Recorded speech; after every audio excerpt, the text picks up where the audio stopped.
I work for Ealing Libraries, and Ealing is one of the most diverse boroughs in London. And when I was talking to Rudi, and it feels like it was 100 years ago, but I believe it was only a couple of months ago during the summer, we started talking about all the different barriers that affect, in particular, the Black and African Caribbean community. And we devised a series of talks looking at all the different aspects, because we felt you couldn't do justice to this subject in one talk. So this is the second talk in the series, and we're looking at, as Rudi says, sort of community development and renewal. And we'll be looking at not just London and England, but of course across the Black and African diaspora. So I'm really looking forward to the discussion today, and I think it's going to be a wonderful opportunity for us to learn more about this subject and also what we can do in our own way to help the young and the up and coming people in our communities. So I'm going to hand back to Rudi, who's going to tell you a little bit about how the evening is going to go. And as I said, I hope you enjoy the talk. Thank you very much, Martha, and thank you as well for the support for this initiative by Ealing Libraries. And I think what's important about this is about knowledge sharing. And of course, we're in a pandemic era, and we have to adapt ourselves as best we can and use the tools that are available. So digital tools, an integral part of our development, and we must work out the best way to use them, because we're not going back to the old world pre-March 2020, and that's really important. So just a very quick synopsis about myself as it relates to this particular subject. So I've been involved in community development professionally for the last 25 years, in fact. So in fact, this month, November, literally is 25 years ago, I started working in Harlesden in northwest London, or we call it West London as well. And that was working at Harlesden Town Centre. So there was a business group called Harlesden Centre Group. So it was a regeneration area. So that means in terms of it's an area that run down economically, socially, but not culturally. And that's really important to understand. So even though the communities may have been disadvantaged and the infrastructure of the town centre needed renewal or regeneration, but the talent within the community was there. But it's the environment that the young people were in. The businesses were there, they needed to be boosted, but of course, businesses need local people. So my role was in the marketing of the town centre, but initially I had to convince the business people in the town centre that it made sense to support the local community's cultural aspirations within the town centre itself, and that the town centre should be an area for activities. And then that would make the local community, or encourage the local community to be more sympathetic to shop locally as well. And one of the challenges as well was in terms of employment, that more local people should be employed locally. So that was very much the role of the local authority to encourage that as well. So that was public money to do with that. Different skills as it relates to hospitality and carnival arts and construction, those kind of things were supported by the local authority. But it was really up to the private sector, the businesses in the town centre, to create that environment of excitement and fun. And in fact, that did happen. There was a large shop at the time, Budgeon's supermarket. So it was a chain, a recognised national chain. There was a large car park, and we used the car park to run a lot of activities and lots of health information. We had dominoes going on there. We had fairground rides. We broadcast live. At the time, there was a well-known radio station within the African Caribbean community called Choice FM. So Choice FM was a big radio station at its time. It was listened to right across London. So all of that was integrated. It was part of the town centre, encouraging people to attend the town centre. So that experience allowed me to think about then, when you're working in local communities, how you motivate and work with the groups within it. And then I went on to do a much larger type program in North London, which was very much about the local institutions. So how you link the local institutions of learning, that's your colleges, your universities, and you link that with the institutions that are there to support the training of young people. It was an organization called the TEC, Training Enterprise Council, and then you had Business Link, so the institution that's there to support economic development. So all of those three activities linked together are essential if you're going to boost the local economy, and it has to be coordinated.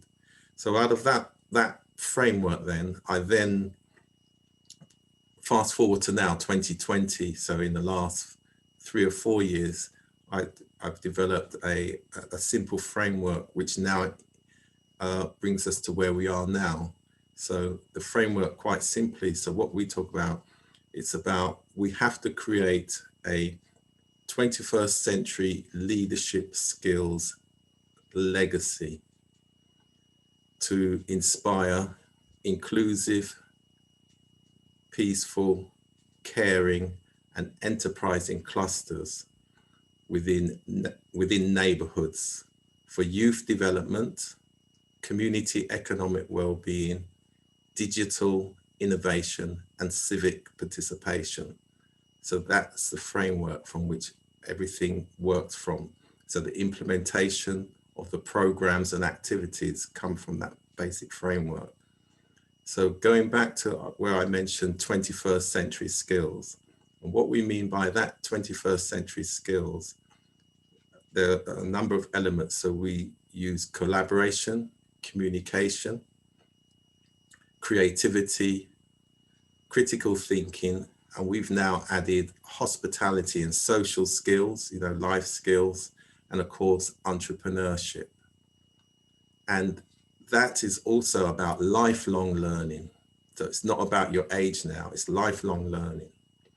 And those skills are necessary. And then at the same time, if we think about young people, as we know, prevention is better than cure. So young people need somewhere to go. Young people need something to do. Young people need someone to show them how.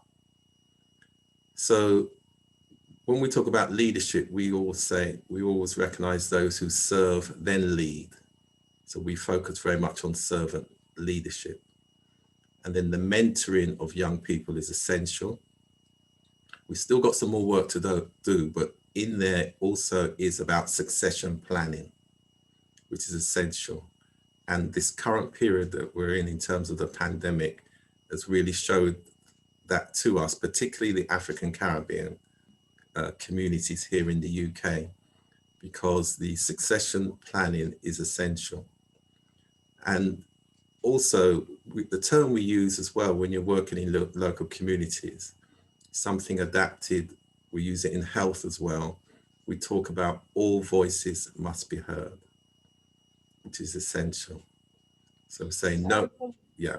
So Rudi, you talk about community development, and you outlined the 21st century thinking. What kind of brought you to the 21st century thinking? Because I think a lot of people don't quite understand what community development actually means. Yes.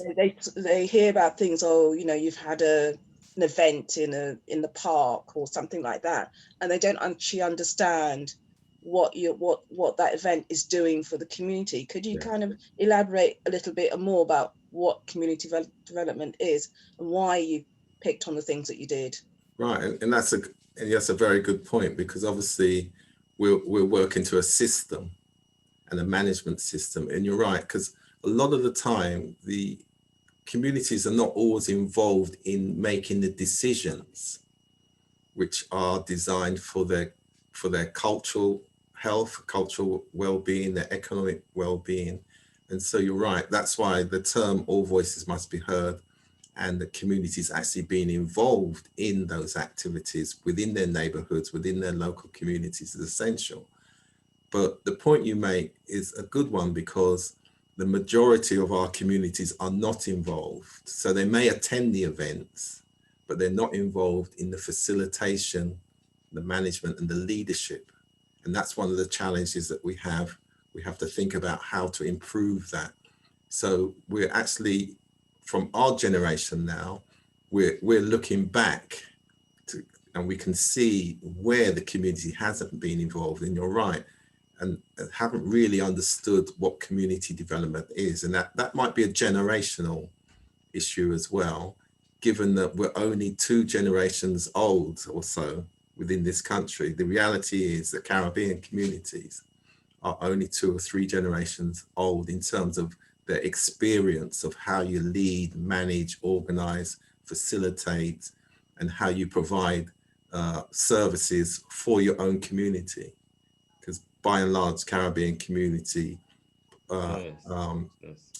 there's a high level of public services being involved, employed in the public services, as opposed to maybe a high level of business and organized people, or organized groups that are then responsible for the integration of the community into the wider activities that are going on. However, saying that, in that first generation did experience where they had to get themselves organized themselves because of the discrimination.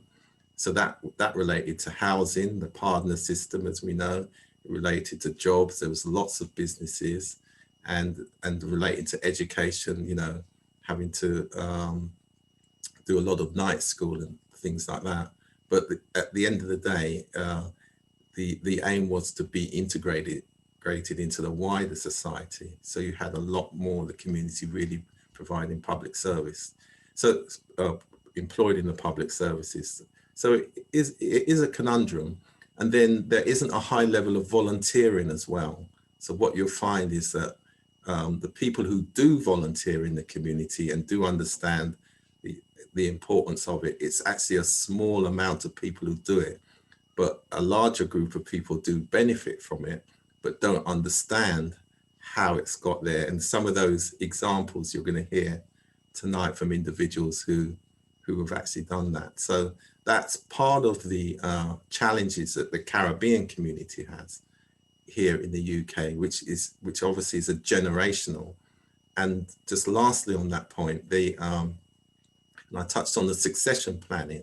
So our generation, so if we look at our parents' generation, which would be known as the Windrush generation, who worked and fought very hard to develop themselves and their families here in the UK. But of course, there was never that view on succession planning. So how do you plan, and how do you allow the next generation to actually take the reins of leadership and management? And those who do it, they're supported and also have the right attitude. So when we talk about youth development, we'll come to that with some of the work that Sean and Dean have done. Again, young people, it's about their attitude, it's about their aspiration, and it's about the attainment. So a lot of those structures are not inbuilt in the way the community goes about it generally to get things done and to improve their well-being. Just, interestingly, you talked about the first generation working hard and sort of putting their heads down and sort of getting on and wanting to integrate. Why do you feel that wasn't enough? Why were we left behind, the second generation in particular? Well, one of the challenges around that is around self-reliance as well. So in fact,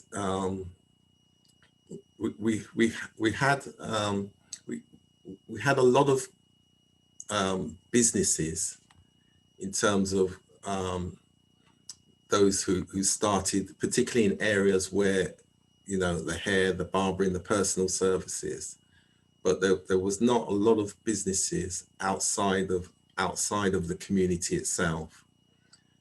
We also had in terms of providing goods and services outside of the community itself, we also had a high level of people working in public services as well.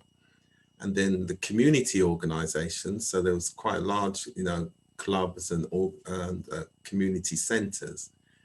Going back to my earlier point, then there wasn't built into the culture of the community to hand on, to pass on the baton early enough, and then to build other activities and provide other services to the community. And it was something we were talking about earlier on today on another meeting, that so as young people got educated and improved, they moved away outside of the community and maybe went to work in other organizations, and that didn't turn back and build on the structures that were put in place from the first generation. So you see, from the Windrush generation, I should say. So you see the conundrum that we have, so that we do have better educated people in our community, but a lot of them left the community, they left the organizations, they get frustrated because they're not given leadership positions, their ideas are not taken on board early enough, and they drift away. So we've got a lot of talented people who are spread around the world, and maybe that's a good thing as well, but we don't have it concentrated in the community. That's why, going back to my earlier point, you'll find that the volunteers within our community are the same people, and they carry the burden. And that's why when COVID came about, you saw how slow that the Caribbean community itself reacted to, you know, where other communities got their mutual aid groups up and running very quickly. They focused on the isolation and get, you know, who was isolated, who needed food, who needed support. And fortunately, for the way this society is designed, everybody can get access to if they've got hardship needs. But from a community perspective, we did have some challenges. We've probably caught up now, I hope we have. And our churches have responded accordingly as well. But it did take some time, as I say, because it's really a small amount of individuals who carry the burden when it comes to volunteering.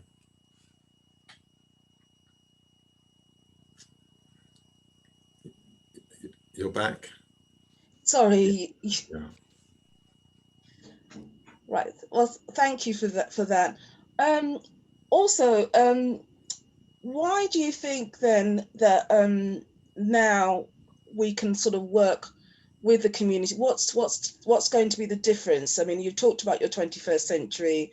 How has that sort of now modeled that you feel that you can bring the community along with you? Now we're talking about second, third, and even going on to a fourth generation. Yeah. I think now my generation, our generation, I'm not going to say our ages, but I call us the young elders, you know, and we, especially those of us who've been around these last 20, 30, 40 years. So children of the Windrush, we're middle-aged. So we understand the importance of bringing on the young people, collaboration amongst ourselves, across communities, doesn't matter which particular Caribbean island that you come from. So I think it's the greater level of collaboration, and just I think education is really important, because people, doesn't matter who they are or where they are, basically they're the same, but the issue of difference is normally down to education. So if you've got access to education and resources, you can improve yourself, improve your skills, and then you can pass that on to others. So we've got more people doing that now at the moment. I guess that's got a lot to do with that as well. I mean, there's a lot more again, experience. Yeah, I mean, interesting that you mentioned education. Um, I think there's sort of two things. Why is it that education has failed our young people? And are there sort of choices that the young people are making? Are they not seeing business and maybe sciences as options for them? Could you sort of talk a little bit about that? Yeah, and that's a good question, and that's a conundrum that we face as well. You notice the second, this is the second program in this series, and I keep using that word conundrum because there are a lot of conflicts. So we have an internal conflict within ourselves for historical reasons, but also there's an environment that has been set for us that makes it very difficult as well. So that I mentioned about the attitude, I mentioned about the aspiration and the attainment of young people, but somebody has to set the tracks down for these young people, because you don't just appear and you just know what to do and where to go. So again, it's to do with the mentoring, it's to do with the support. Now, your point about education is a big topic in itself, because that's also about expectations and what support there is, and whether where you went to school gave you the opportunity to access some of the life skills or things relating to science, and they were interesting. That's why my colleague, it was a shame he wasn't able to make this one today. And I'll try and get him on another program, Dr. Sunday Popaola. He's an associate professor at Imperial College. And that was one of the reasons why I initiated with him a program called Creative Futures. And that was about encouraging young people to think of science as being fun and activity based. Up in North London, we had a learning fair as well, where a number of colleges got together and just made it interesting for young people to learn about, to get the skills, and those who had a head for science and maths and those kind of things were given opportunities to experience. So really it's about experience. So we've got to find a way to give young people the opportunity to experience. So that point I said about they need somewhere to go, they need something to do, and somebody to show them how. So it's how can we intervene early enough across the generations, and it's a continual, because there's always young people coming through. So we know now, this pandemic, next year and the year after, we're going to have big challenges, because many young people have not been in school in the way that they would have done in the past. Some young people would have had access to all the online learning that they needed. They'd have the computers, they've had everything, but some young people wouldn't have. Their social circumstances, their economic circumstances. So we can't leave out the economic circumstances, which is an integral part of all this as well. So particularly if their parents have been under pressure, you've got plenty of people in your household, one computer maybe, who knows, there's all kinds of different things. So we know there's some structural issues to be faced over the next couple of years. So again, how can we mobilize our community and ourselves, or mobilize the community, collaborate amongst ourselves to make a difference? So a lot of the onus will be on ourselves to work out what are the strategic priorities. We've worked out, mental health is now big time, digital innovation. We've got to use these digital tools. There's lots of online resources that we've somehow got to ensure more young people get access to online learning courses and things like that. And youth development, they're the three big items for us as we go forward over the next couple of years, regardless of our background or business, whether in the public sector or private sector, because we've all got families and relatives going across, regardless of how well what we may be doing or not doing, we still got to think about that. So it's a tough one, in other words. There's no easy answer, Arthur. I think what you're just saying is very interesting. It's about getting that sort of Black ownership of Yeah, all the structures, yeah, whether they're political, social, community. Absolutely. We need people there to help in education. So Yeah. we need more Black teachers Yes. and people that the young people can see Yeah. and they can actually look up to. And you're so right. And we need more politicians from the community who serve first and are willing to say that it's important that you get the economic resources, you get, good education into, and those sort of decisions that are made at the local council level. That's why we use the term civic participation, because one of the challenges that particularly the Caribbean community has here is that, and it's interesting because overall the society will say it wants inclusion, it wants representation. So you've heard the term many times that institutions, local institutions, should represent the communities that they serve. And that's a mantra that we have institutionally here all the time. But one of the challenges you have when you look into African Caribbean representation within those structures is that there always tends to be a challenge around that representation. And that voice is not heard, in other words. So if you get into the local authority structures where the decisions are made about the allocation of resources at that level, the voice of the community is just not there. It's not there in economic regeneration. It's not there pushing hard at the education, the academies, because that's just based on much of the feedback that comes from the parents, the parents of our young people. And we have a lot of young parents themselves who want to access the economic and education system as well, let alone their children. So these are some of the structural challenges within the community. I noticed that Sean had his hand up. Yes. Are you all right for him to turn? Yeah. So what I'm going to do, I'm going to come to Dean first, then Sean. Okay. And then we come to Anne, and we've been joined by Angela Clark as well. We've got Bev there. So I'm going to go, first of all, ask you all to just introduce yourself, 3 minutes or so. Introduce yourself, just say what you've done before we go into details about your actual area of activity. So Dean, I'll start with you, then Sean, then Bev, then Anne, and then Angela. So Dean, just... Yes, good afternoon, and it's a pleasure being here.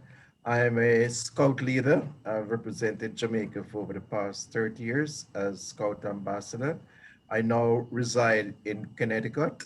So I also work with adult education, new arrival in Connecticut. Dean Rudi. Thank you for that, Dean. We'll come back to you, Sean. Yes, I'm Sean Grant. I'm an artist. I'm an engineer in the community of Hermitage. I'm also a member of the Citizen Association. We try to develop the community. I also am an entrepreneur. I have a internet cafe, a homework center for the kids here in the Hermitage community. And I'm Sean Grant. That's my name. My artist name is Contraman. Okay, excellent. Beth? Okay. Hi. Hello, everyone. Once again, the ones I know. Yes, I'm a retired nurse, and I'm very much involved in where the children are concerned, because I am part of an organization called Kiwani International UK, and we are the first Brixton branch. We were chartered in 2001, of which Rudi is a chartered member. And we do a lot of wonderful work in our community and overseas. And at the moment, I'm always mainly the one that's edit with the support of Rudi. So I very much understand what Rudi was saying about the community getting involved and coming forward to, and not just the same person more or less initiating and doing these things, because it's hard work really trying to get us Caribbean, Afro-Caribbean people to do these things. I don't know from experience, and that's what I found. I just need them to try and come together and help people like myself, like you and Rudi, to get things done so it can be seen on the other side that we are working together to achieve. Okay. And I'm still working on that. Right. Thanks a lot. I'm going to come back to you. Anne, are you there? Hi, I'm. Did you know it was me? Oh, Loxanne. I thought it was somebody else. Yeah. Okay. I'll come to you, Angela, after Loxanne. Okay. Hi. I'm just in as an interested person, just to hear what's going on and what's not going on. I haven't got a direct interest in any kind of community organisation. Now, I'm in a little charity. Yes. I used to work in a local authority for many years, so I'm just interested in the discussion, basically. Okay. Great to see you. And, Thank you. and you're not even going to promote Fresh FM Radio London, I'm sure. I'm going to tell the boss he's listening from Dominica. You know? He probably is, isn't he? Well, Fresh FM Radio London, up and coming station. Tune in. Okay. Lots of information there from the Caribbean and the diaspora, and some good music also. Great. And Angela, good to see you. Hi, good evening, everyone. My name is Angela Clark. I am CEO of RAFA International Development Agency, which is the charity arm of a church, faith organization, heavily involved in social action, reducing inequality, poverty, addressing issues of education around children. My daytime job is that I manage adult health and social care for local authority.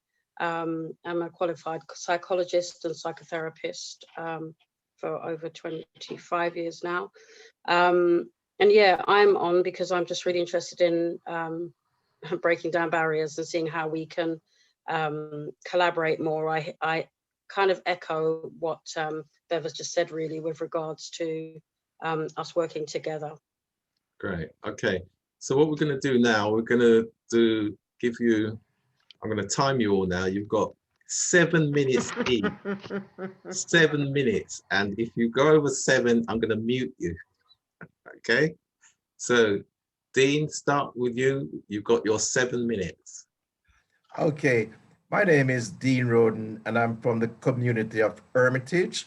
I was involved in the Boy Scout in Jamaica, and I'm from Hermitage, and one consider Hermitage as one of the most dangerous, one of the most toughest community. But for me and the community, I think it's the most beautiful place in Jamaica, because I have had the honor of meeting, people like Bob Marley, the former PNP represent Peter Phillips, Minister Peter Phillips, who was also a member of the Hermitage community, and the present opposition leader, Mark Golding. He's a guy that passed through my community, so I'm very proud of Hermitage. I have been representing Jamaica as an ambassador for over the past 30 years, and I've never stopped. I was also a member of the Hermitage Neighborhood Watch. I serve as to serve as a neighborhood watch in Hermitage, Augustown. People would see it as a very tough position, but these are some of the most loving, reaching out people, and I have no regrets. Every minute of it, it has empowered me. Sean is also one of my scouts. We have started my first scout troop in 1984. I have encountered with some of Jamaica's most dangerous men. And I tell you, because of my scouting, so I grew up on all the sides of the aisle. I am now living in Connecticut. I train the top scouts in America. We had a Black History Month, and I was presenting the President Ambassador R.J. Mark a poetry, a book of the former President Obama when she visited Connecticut. I've been involved in Hermitage, and people, we had a lot of upset, we had crime sometime rise. And I'd like to tell you, education is one of the strongest things. I had started an educational program in Hermitage where kids were even scared of going into a building. So we have all the 5 community, Augustown, Goldsmith Villa, Bedwood Pasture, and that was in 2001. And we would meet there every Saturday on entrance on a plain field. I would religiously, with Sean and myself and our scout, we'll go to the scout headquarters, picked up a tent, and pitched it every Friday night. And we have that, I mean, we have incident where we have drive-by shooting, people have been shot, and the program never stopped. We never stopped, and we had members from the UTech and the university. They came and they do their internship. And I'm very proud to tell you that we have several of these people who are doctors, lawyers. I mean, they have transformed themselves. You know, I called to with Sean, we have started by the Hermitage Citizen Association, because so many people is doing so much things in Hermitage. They are members in US, you know, they have a team of people where feed and wheel. These young people go around house to house and ensure that the senior people is okay. And this is thing that is ongoing. You know, member here in the United States, working with young people in the community. You know, we have our reunion.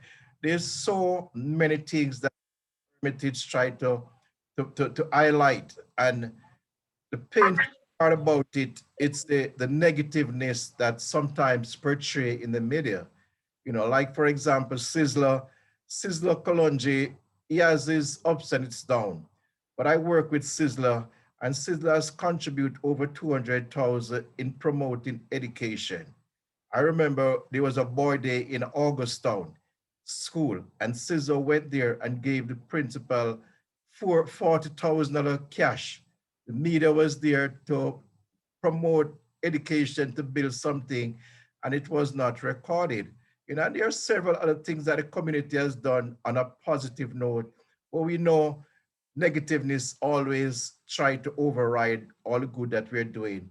So myself and Sean, what we do, we create back a citizen association in Hermitage, the Augustown CDC. They're having a strong community where we have Gold Smithville, Bedwood Pasture, all these people working along to rebuild back Augustown and the old Kingston 7 era.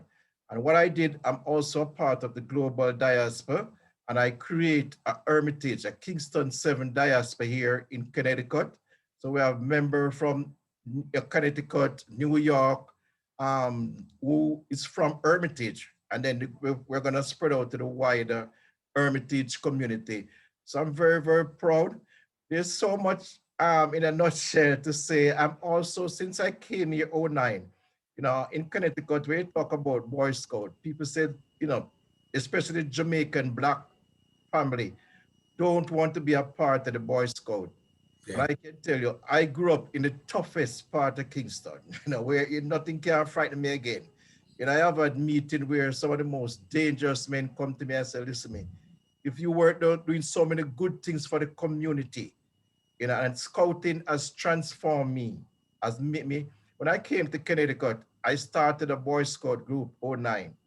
And in the US, 1% of Black people make it, Black Scout make it to Eagle Scout. And I'm very proud to say I have produced 3 Eagle Scouts. And, you know, I mean, we got the last Eagle Scout we got commendation from both President Trump, President Obama, all the heads of government, because when it comes to scouting, we are neutral, because we have to ID with everybody. It doesn't matter who you are, where you're from. And I think scouting is a program that break down all barriers. You know, I leave Jamaica, my scarf I got, it's from England. I did a wood badge training, so I can start a scout group anywhere in the world. So leaving Jamaica to come here, it was like going to my same family. So scouting has really empowered me. I have received the 100 Man of Color award from Connecticut State. I have got scholarship. I leave school 30 years ago, and I got scholarship from the mayor, the governor. I got my associate degree. I got my bachelor degree. I mean, and all because of scouting. Excellent. My 7 minutes is out. Right. Okay, then, Dean. Now, this, yeah. Right. I'll let you go. I did let you go over 1 minute, but so Martha, is there a quick question that you want to ask Dean as it relates to the journey that he's taken in terms of some of the points that you were asking, or we were talking about earlier on? There's so much. I mean, Dean, thank you very much for telling us about your experience. And I think from what I got from what you were saying was about the community getting involved in organisations and getting the parents to perhaps enrol their children. What is it about those sort of organisations like the Scouts? Why do you feel that the Black community in particular are adverse to their children joining these organizations? Well, as a parent myself, the stereotype, you know, you hear on the news that Scout molest people. And this is what I do when I go to my Scout meeting. I'm very straight up. I was scared. Both my son was a part of the Scout. And I was scared for my first son to be even a part of it. And because I would say Black, do not participate in activity that our children is in. And I went there with my son, and this is one of the most beautifulest, so because we normally dropped off our children and leave them, no one can grow your child like you. Yeah. When I go to the camp, I train some of the top scouts in America. I've been training Eagle Scout, I train counselors, and I have, for the past 30 years, there's a program that's called Lad and Dad. The father got to come with their parents. The child is, most of these things, I think Scouting is one of the most transparent organization. But once somebody do something to a molestation, that person's name is going to be on the television tomorrow. Yeah. And people get the flip side about it and said, boy, I'm not going to send my child into Scouting. But if you know you're straight and you're okay, you're going to be in the Scout program. Okay. But once you know you're not straight, remember your name is going to be on the television tomorrow. And that's why I am still a part of it. And you're not going to have all perfect people. But because with most of my success, I try to involve the community and the parents. Right. So, okay. Thanks for that, Dean. Yeah, okay. That's excellent. So, Sean, you got your 7 minutes. You have to unmute yourself. Unmute, Sean. Yeah. Yes. Good evening again. I am Sean. It is very nice to, be a part of this conversation. Assisting our community is really one of my dearest things that I love to do. And I will start from there, I have an internet cafe here that the kids will come and they will do their homework and so on. If they have any kind of talent in the music, we try to produce a little, because we have a studio here as well, But on an overall, a broader picture, I really want to put something out there since we are trying to break barriers, right? Now, in Jamaica, in the late 60s, 70s, there was a music that came about. We call it Jamaican music because it comes with different names. We start with ska, and we move to rocksteady, and now we have reggae and dancehall. This kind of thing was created by the people, and the people, they use their own mechanism to see through to fruition, where so then Bob Marley came out of it, right? Now, when we check the history of it and what is happening today, we see that there is a lot of deficiencies, right? And it is one of the reasons why we have this backwardness in our community, because one thing we need to know in developing up communities, we have to look at the community and see, what is this community doing? What is it that they need development with, based on the skill sets that is there? And in Jamaica, most youths was drawn towards the music. You know what I mean? Most youths drawn towards the music, and the music gets a kind of beaten from the head of the society, in which now there is this void in good material being created and put out there from Jamaica, because there is this deficiency into the creating of the music. Now, a guy come to the studio here and him say, "Country, you know, more make a song."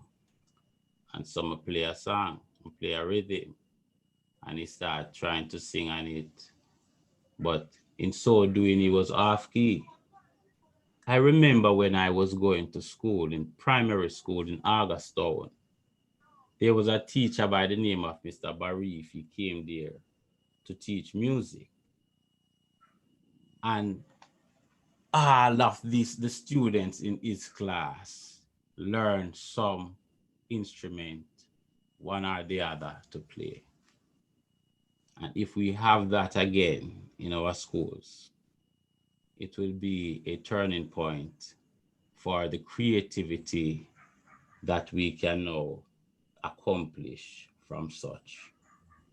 The next thing that I want to speak about is this thing that they call the Noise Abatement Act. It might sound a little, but listen me out, because we are governed by law, and we have to add credence to that, right? But the Noise Abatement Act, what it does to Jamaica is mash up the creativity part of the music and how we use it as an outlet. Now, how we use reggae music as an outlet. I remember late 70s, early 70s, in the 80s, and so on. It was always the sound system that put the music out there. It's always the sound systems that approve an artist. This is why in the 60s and 70s, you have so much great artists came out of Jamaica, because it was really the community who approved these persons. Oh, the community do this. But Sean, wasn't that to do with the lack of access to media as well at the time? Because look at the media platforms that exist now. No, hold a minute. Let's let me finish. Okay. The sound system in Jamaica, you know, because you see, speaking about broadcasting and medias and all these things, we would rather, I would tell you this, it would be nice. I don't want to veer off the community development element of this, though. That's the thing. Can I just say to you, Sean, I noticed when you spoke, you said something about there was a void in the society and young people, but you didn't actually sort of say what do you feel is the void that in the creativity? Do you feel that it's affecting the community and development? What is it that you feel that's missing from the community? Yeah, that's what I was getting at, you know, because this is a community. Most of the community in Jamaica are communities that build upon reggae music. I can tell you that. But you spoke about the use, the instrument, and yes, right. So learning to play. So it was for us to as a society to really give credence to that kind of thing, you know, kind of, you know, let there be instruments in the schools, you know, let there be a teacher in the school to teach the music. And in so doing, there has to be an outlet. And the way we did it naturally was through the sound system. This is what I'm getting at. But how would you, but today in the 21st century, how would you do that now, given we're in the world of pandemic? That's a given. So how? Well, if we are going to, yes, I hear you. If we're going to assume the position of being in a pandemic for the rest of our lives, then that will be a sad case of affairs. Well, what it is though, Sean, for the foreseeable future, right? So the leadership, the management, the influencing of young people and communities is making best use of the resources that we have now. Can I just also chip in, Sean? Don't forget that for a lot of the young people, they've got access to IT that we never had back in the day. They go onto TikTok, and there's there's millions and millions of kids across the world now doing these videos and these music things. So for them, maybe what you're talking about, they don't understand that because they're doing their thing on IT. So are you trying to sort of bring back that sort of community feeling of everyone exactly together? What I'm trying to say, what I'm saying is there is a mechanism, right? Okay, that creates this kind of thing. The music, it is from point A to point B. Point A is you learn the music. Point B is you put it out there on the sound system. The sound system broadcast it. And point C, you start booking and traveling. It is a mechanism of the music. Now, when you take away part of it, right.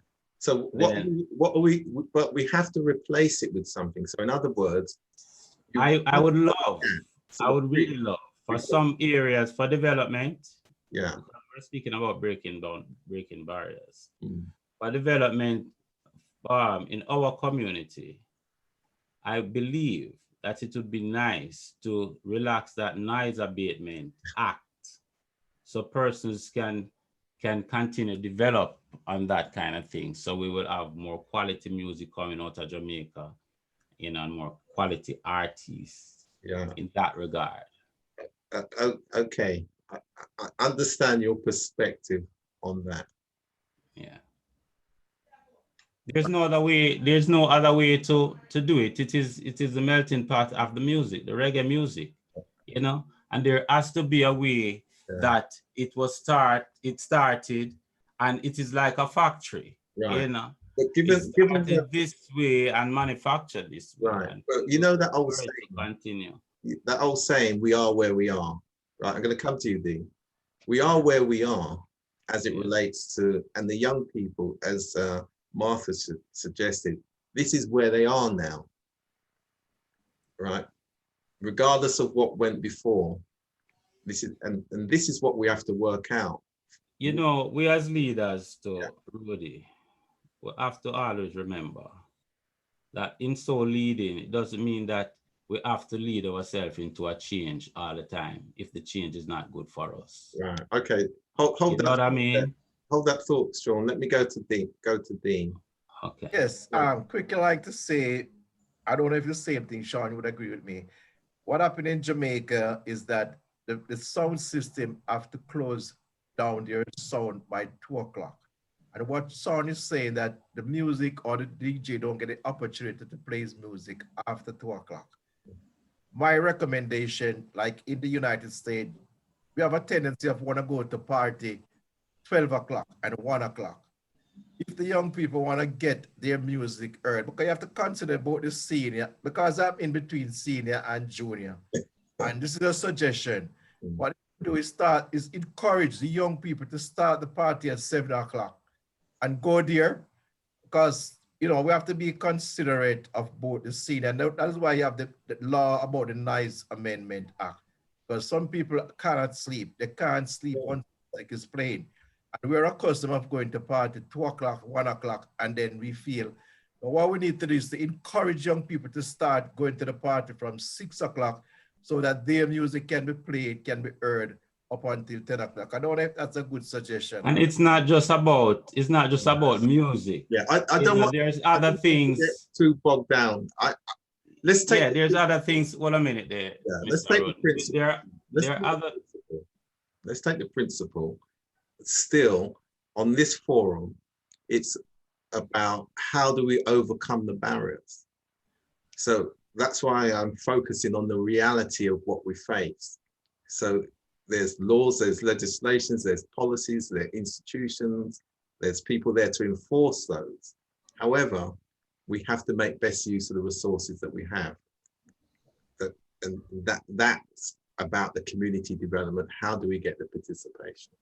So Right, so it's definitely a subject for another time, Sean, and we will come back to it. Okay, okay. I know you're passionate about it, but time is against us. But great. I think it is it definitely is. I didn't know about the Noise Abatement Act and the effect, so I definitely feel that that's something we need to explore on another occasion. We will, and Sean will be on Fresh FM Radio London a lot coming soon anyway. So we'll right. So Bev, you got your 7 minutes. Unmute yourself, Bev. Thanks for that, Dean and Sean. Unmute yourself.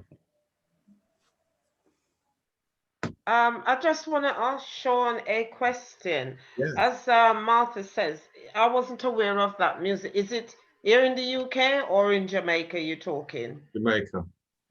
Yeah, In Jamaica. It's in Jamaica. Okay. Well, I can just say one little thing. As a child in Jamaica growing, that was always there. The speakers would be in the mango tree, the whatever tree or whatever, making noise. Music is good. The police would come, warn them. If they don't obey, they take away their equipment. Yeah. And I think that they still do that type of thing this day. So I don't know what you guys, they're still going to do it. So whatever you do about noise, it's going to happen. That's Jamaicans, right? Okay. You're set. You're set. My 7 minutes now. What would you like to know now? You don't have to take it. About overcoming barriers. Yeah. Well, the biggest barrier we need to overcome is the one wherein as we need to work together. I'll always say that as a community. Yeah. No use one pulling one way and the other one pulling the other way. Okay, take you're gonna do an event for a fundraise for a specific part of your Brixton. So say Brixton, there's a school in Brixton that supplementary school, they're struggling, and I'm just going to use Rudi knows is part of it, the Afrika Bantu school there and we when we fundraise for them, yeah, I said to them, flyers, give it to the parents of the children, encourage them to come along, right? If they can't afford it, let me know and we might be able to subsidize them so they can come and listen to what we do, what we say, and what we want to try and help them to achieve at the school. 2 teachers turned up. With all the teachers there, 2 teachers turned up, and the children, no one turned up from there, yeah?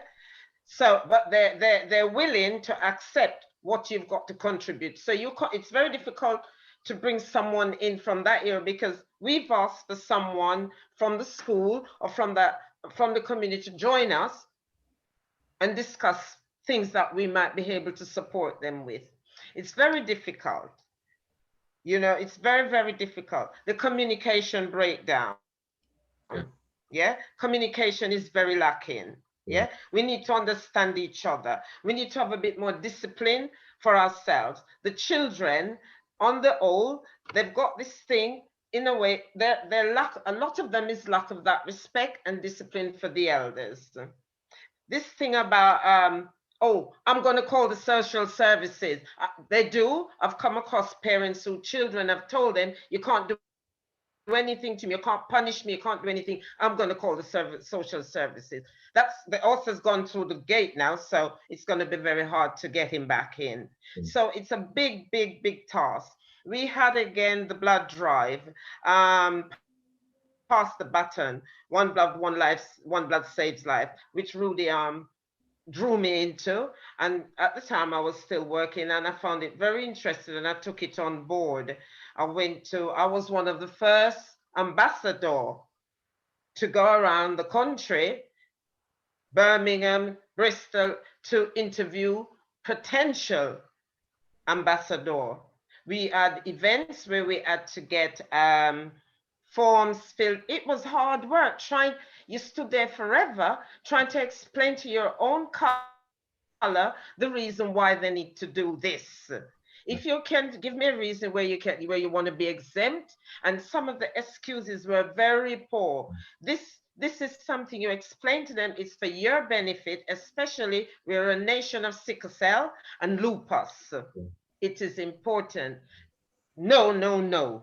But when it happens, they're calling out and they're reaching out to you for help.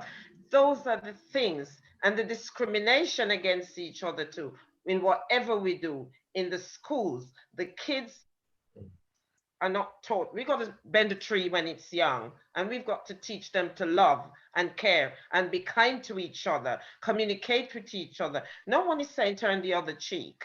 No one is saying that at all. You have to subdue your passion and try and control that and learn intelligently through education. Education, education, education. Experience. Education, example, experience. So Bev, then, before you finish your point, there are some successes. So you could talk about Rennie Miller, for example. Oh yeah, Rennie. Yeah.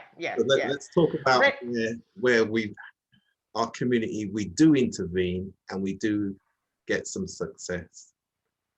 Yes, yes. In Jamaica, we start with there, shall we? Jamaica, we were reached out to by one of our members who went to Jamaica and found a school at orphanage and spoke to the ed there and found that there was one boy that was very talented, but he had no means of supporting his education, and the principal spoke to our senior member. He brought the project back to us. And we took Rennie out of there with Rudi. It was Rudi and Mr. Atkins, Kiwani Atkins and Rudi worked on that. They brought it to us and we educated him. We boarded him with the principal of the school and educated him. For 3 years, we paid for his tuition. Yeah, Shortwood College in Shortwood, yes, Shortwood College. Yeah. And when he was qualified, he moved on and he needed the support to go to France and Spain and travel. When as we pointed him in the right direction, says, look, we've done this now. You need to try and, go to another charity to try and support you. And he did. He achieved, he went to America, he traveled, and now he wants to give back to his community. He gave some time by teaching in Jamaica for a year before he left and traveled on. And now he's in touch with us. Rudi found him. Yeah, he's in the United Arab Emirates, somewhere over there.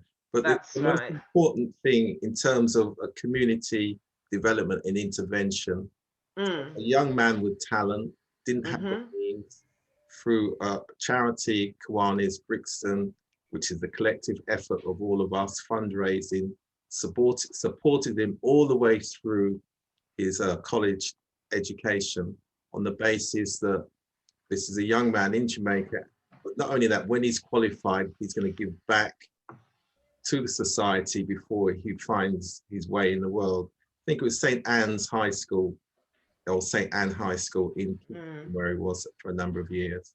And then he's gone out to face the world. So that's important because again, we have to highlight and promote where we do well.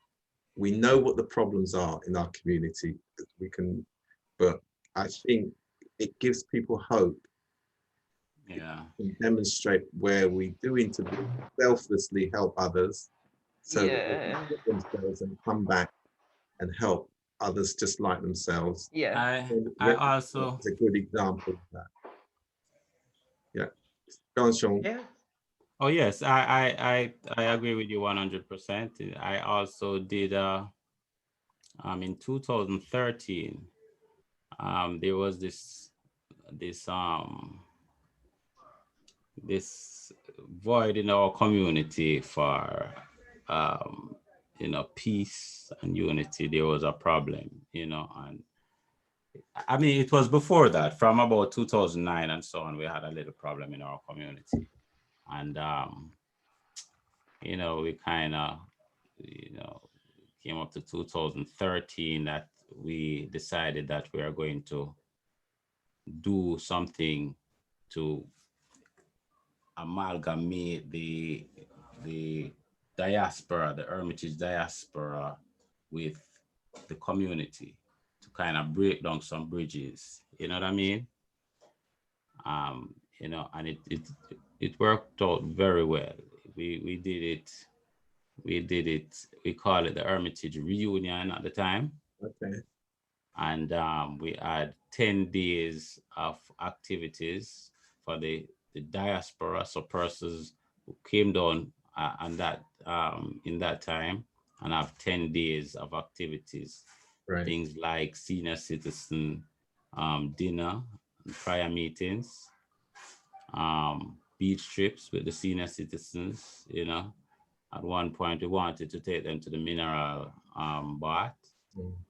We had church services, you know, to kind of, you know, bring back that kind of nostalgia to the fore. And it was an amazing time that we had in 2013. You know, so we hope to have that again in the name of the Kingston 7 link up. You notice behind me, yeah, here is that see the logo. Yeah, right. We're opting to do that for next year, so we can kind of, you know, have that partnership with the diaspora, the Hermitage diaspora. Now we want to really not just single out Hermitage, but the Kingston 7 diaspora, you know. And so we opted to have next year something like an award show and you know, a little show too, because it, you know, we need the artists them to go out there and, you know, specify the piece in their music. You know what I mean? that itself is a great point. Right. I love that. Specify the piece in the music. Specify the piece in the music. Yeah, and that will always be played on Fresh FM Radio London. So okay, right. Okay. So Martha, because we've got to move to Angela. Yeah, I'm looking at the time. Yeah. I was just wondering, did Angela speak? I'm not sure. Right. Angela's coming next, but was there anything to say about Rennie Miller first? Yes, it's just that no, Melly. I'm talking about Martha now. Oh. Because we've said what was. No, I think I felt it was really uplifting actually for us to hear that there are positive things coming out of the community, because sometimes I think we often dwell on the things that don't happen and don't actually celebrate the things that do happen. And also I think that one of the things we've got to learn is that we have to keep going, not have initiatives of community development and then nothing happens for 5 or 6 years and everyone forgets or says, oh, well, that happened 5 years ago, then nothing else has happened. So I'm wondering whether part of the problem is that people, maybe they have promises, things happen, and then nothing happens, and then they're disappointed. So they don't trust the next thing that comes along because they think, well, what's the point? Nothing ever changes. So I'm just wondering whether that is also part of the problem with community development, that we often get grants and monies to do certain projects, but the money isn't always then every year for 20 years or 30 years, you know, a lifetime, rather than just for that 5 years or the 1 year, whatever it is. Because I think looking at a lot of research, they say that if a child's background is improved, then their life's outcomes are improved. And I think that's what we're talking about with community development, is improving the outcomes of our children, the future generations. Right, excellent. So just quickly relating to what Sean said. So in 2022, that will be Jamaica's 60th anniversary Diamond Jubilee. So we will be connecting with the Kingston 7, will actually be the hub of our activities for that. So as soon as we get into January 2021, we will be saying next year. We're all heading. That in itself is a frightening thought. But anyway, totally. So Angela, over to you. You've got your 7 minutes. Thank you very much. 7 minutes, interesting. Yeah, I was thinking about what I was actually going to say in 7 minutes, but a lot of what has already been said, I concur with. Bev's already talked about some of the initiatives that we have been involved with, but I'm going to come from it probably from a different perspective, in that, you know, I got involved in social action because I had a passion to serve, a passion to support young people primarily, but then got into adult care and support. And I suppose if I'm going to spend my 6.5 minutes or whatever it is now, I'm going to probably talk about the importance of legacy, the importance of collaboration, the importance of partnership, because it is important. Those are important elements. When I think of, well, certainly when I met you, Rudi, and we decided to collaborate, I suppose, and I got involved with Rafa initially, it was because I had a passion. I had a passion to serve. I wanted to engage young people. I wanted young people to get involved in the things that would help them in the future, things that would inspire them, encourage them to be the best that they could be.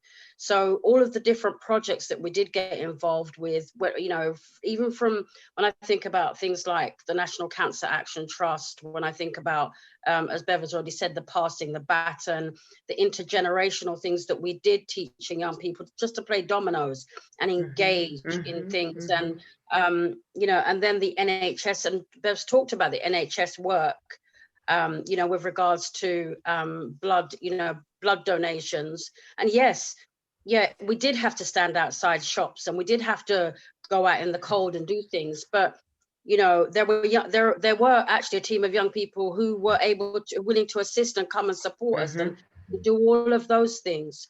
How we sustain that, how we, you know, how we keep that going, I think is always the key. And one thing, that the thing about consistency is so important. So important.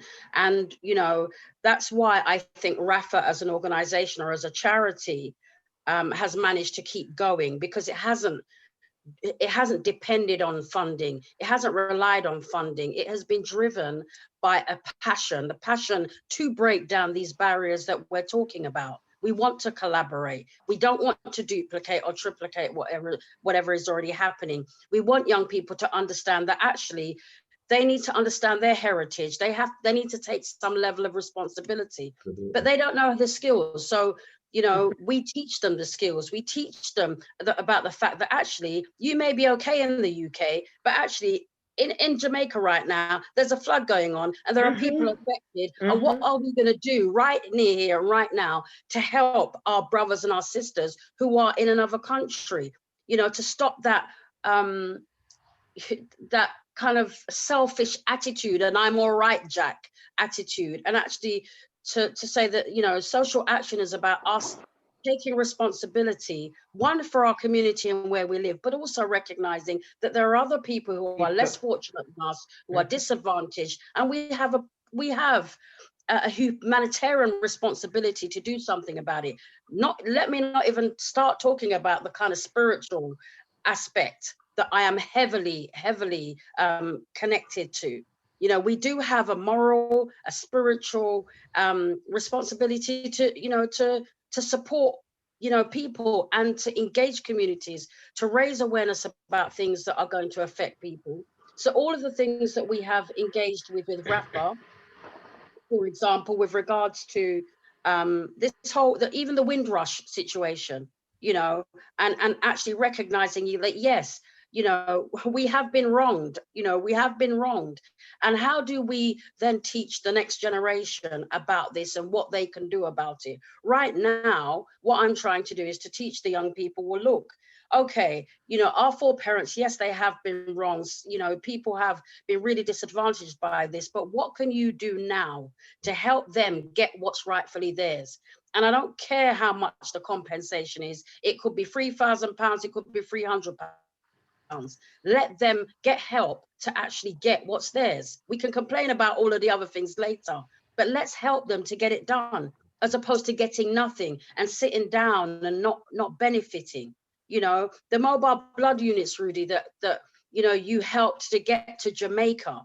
You know, over the years, I have tried to keep a track on what's happening with these blood units. Are they still operating? Yeah. You know, are they still working? I hear that one of them is still operating with the hospital. Yeah. You know, our tent is still working. Yeah. Well, there you go. So, Yeah. but this is what I'm talking about, the consistency, and it hasn't, you know, we've done that, but we haven't actually had any more money to send, but it has kept going. And these are the things, you know, the successes. We have so many successes. You know, when we talk about breaking down the barriers, it may sound negative, but there are so many successes. Have my 7 minutes gone up? Just about, yes. No, right. So let me just say that it is important that above all, that we share our knowledge, we share our skills, and we share our experience so that we can all benefit, that we all collaborate, you know.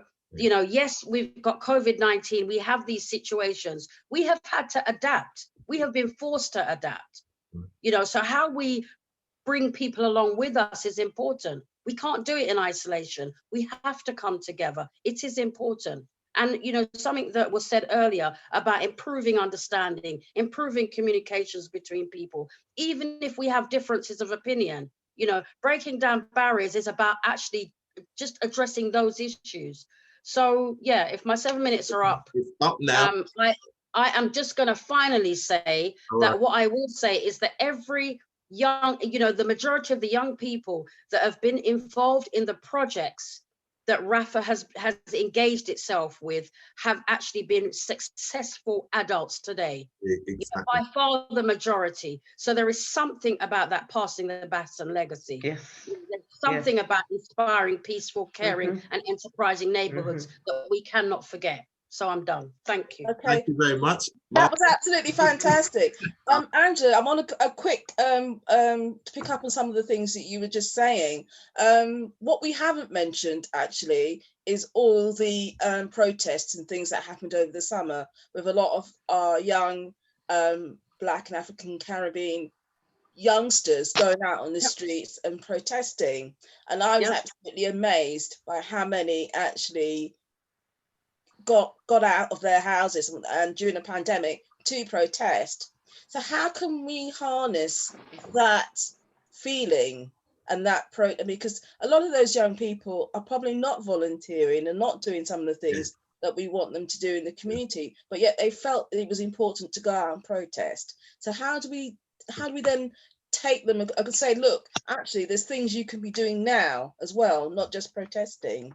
That's a great question, Martha, and I'm going to use that word. That's a conundrum within our community. Over to you, Angela, to give us the answer. Give me the answer. You've got the conundrum, Angela. Well, the thing that, you know, the conundrum baton that we carry. No, but I think I do, you know, I say it's about education. Once you feel strongly about something, and when you see the young people out, it's because they've seen something, they've seen it visual, you know, they've heard it. So, you know, they have made the decision to get up and do something about it. I think our voices need to be louder than they are. You know, I think that we cannot be, you know, we cannot be silent anymore. We do need to speak up, and we do need to encourage others to speak up. And I don't think we do that enough. I think we all sit in our little areas and complain and whatever. But actually, this is why I'm talking about collaborating.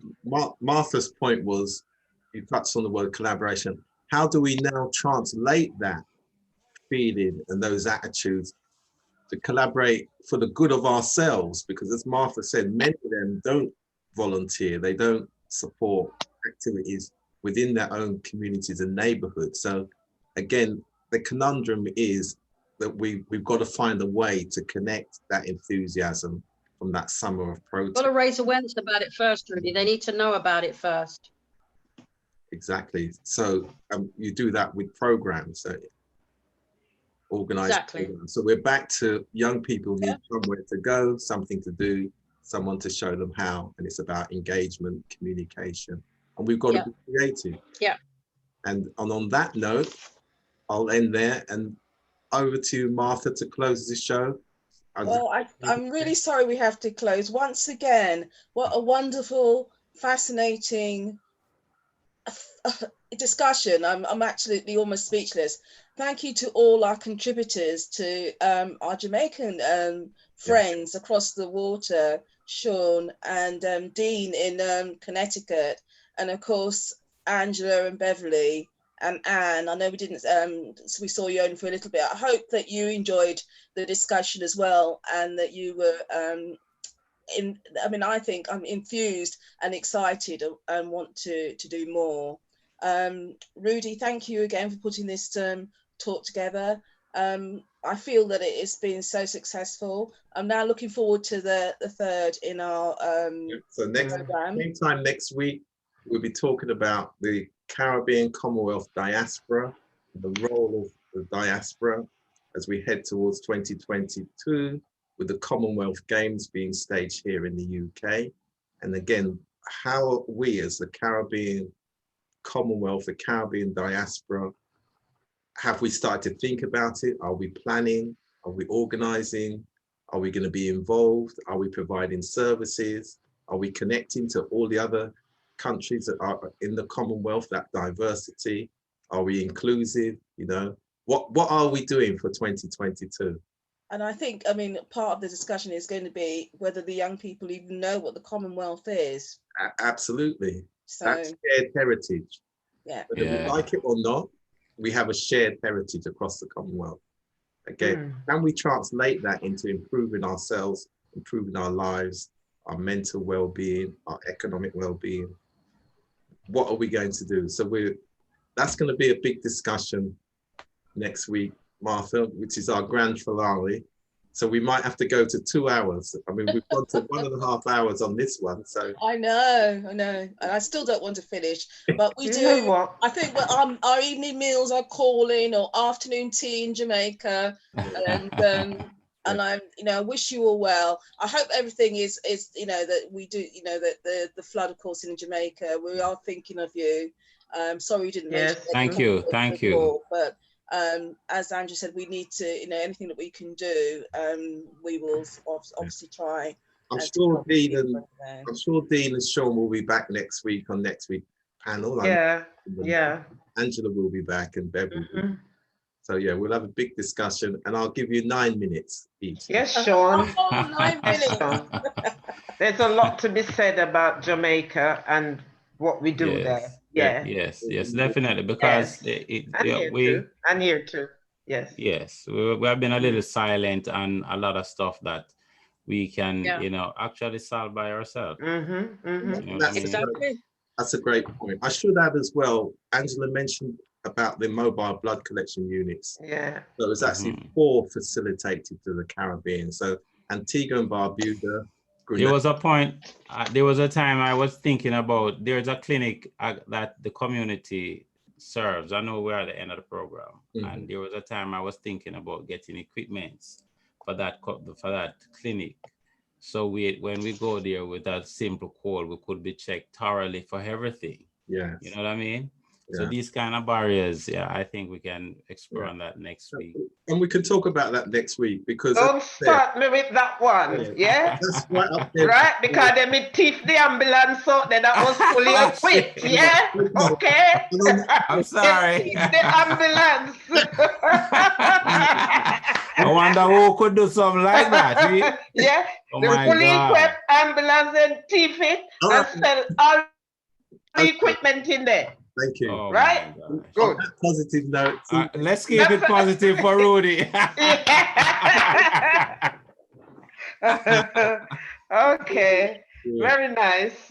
Thank you again, everybody. I'm off to have my evening meal, and I hope to see you all next week. Yeah. Thank you very much. Thank you, Rudi. Bye-bye. Thank you. Thank you. Bye-bye. Angela, nice to see you. Bye. You too, Bev.